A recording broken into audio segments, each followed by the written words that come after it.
to commit the troops has been given.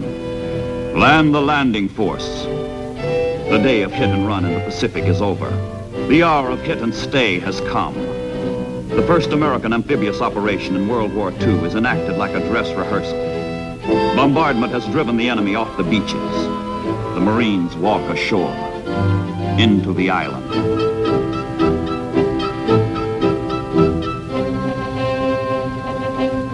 "18 miles across the Sound, others land on Tulagi Island. Violently opposed by Japanese Marines, American Marines fight their way ashore.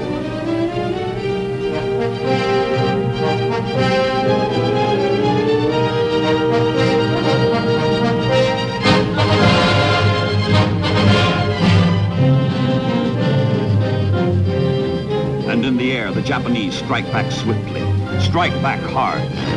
Bombers from Rabaul hit American transports before they can unload supplies vitally needed to sustain the landings.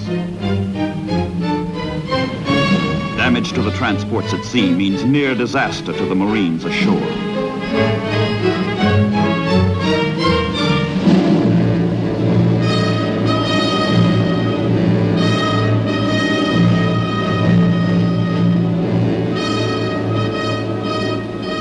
The shattered transports withdraw.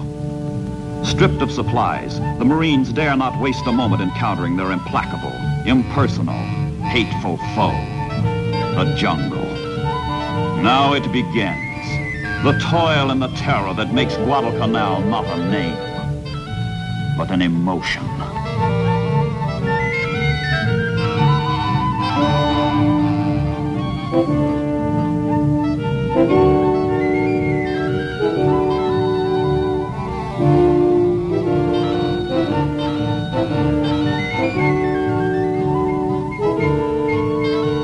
The airstrip is taken the day after landing, and the Marines christen it Henderson Field to honor a fallen buddy.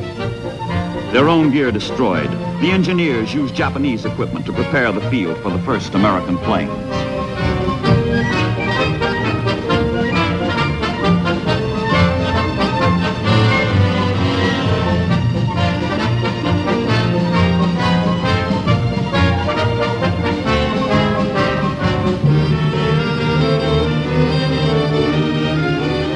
If the Japanese reacted sluggishly on the beach, they unleash full fury from the sky.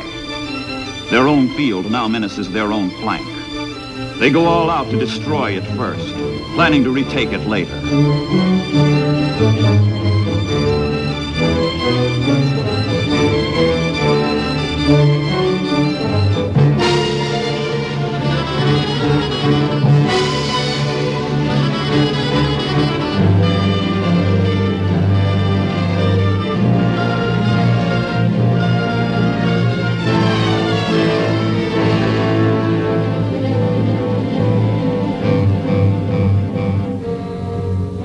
Under the dark cover of night, the Japanese filter reinforcements ashore.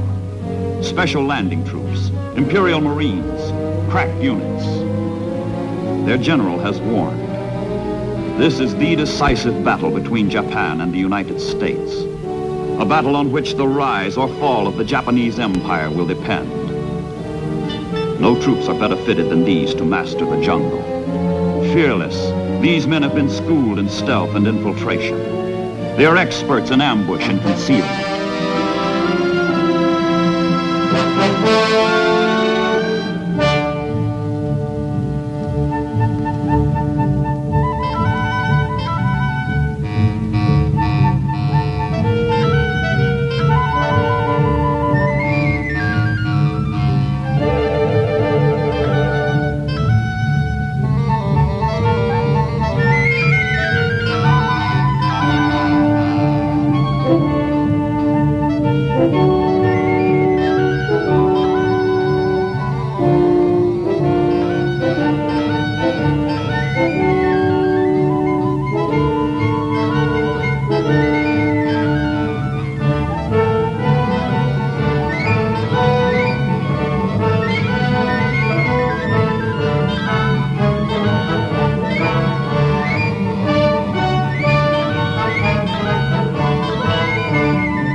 And the Americans? They meet savagery with savagery. They fight, and they fight, and they fight.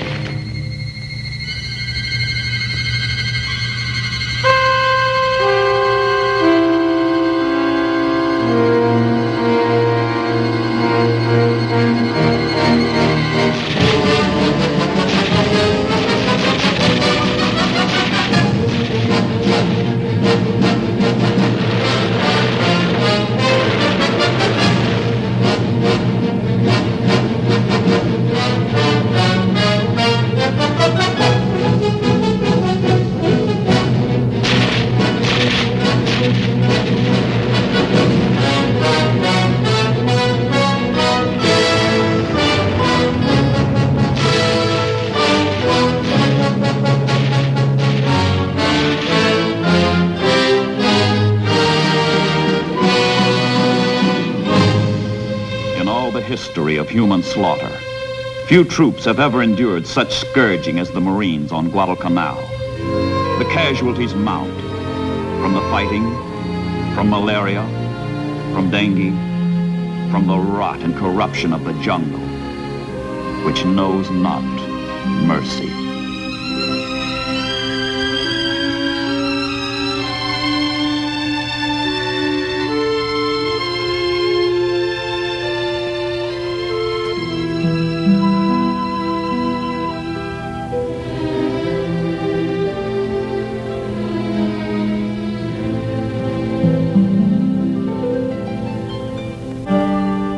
Salute the rising sun.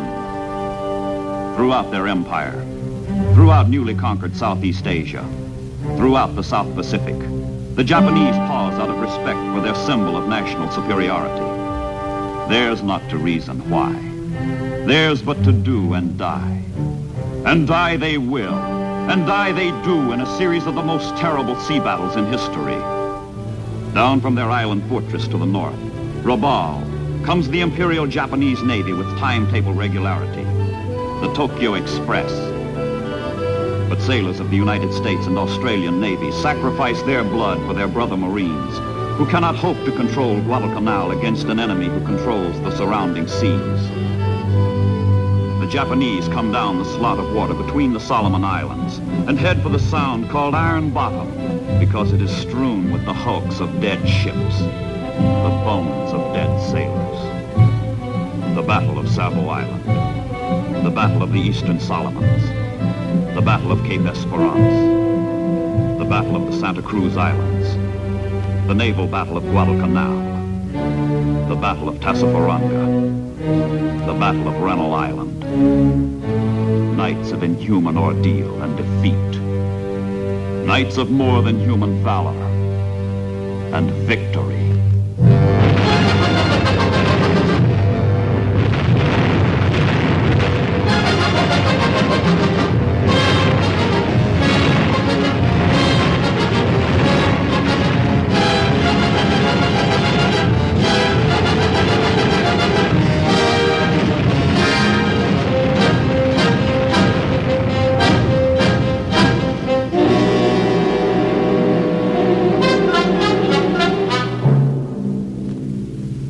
Guadalcanal is a running wound through which both sides bleed.